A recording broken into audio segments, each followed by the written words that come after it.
هل أتاك حديث الغاشية وجوه يومئذ خاشعة عاملة ناصبة تصلى نارا حامية تسقى من عين آنية ليس لهم طعام إلا من ضريع لا يسمن ولا يغني من جوع وجوه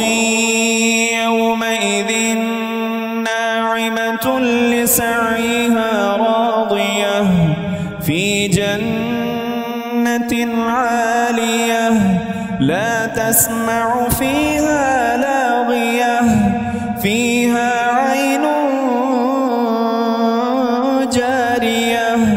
فيها سرر مرفوعة وأكواب موضوعة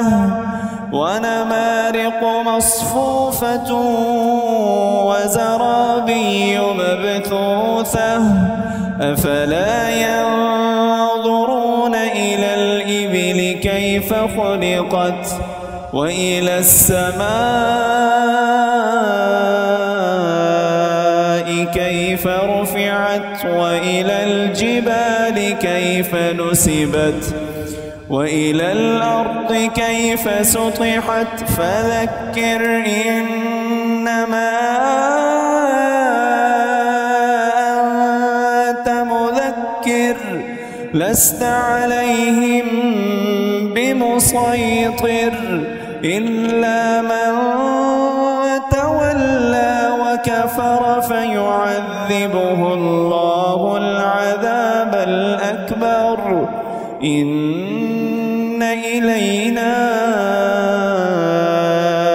إيابهم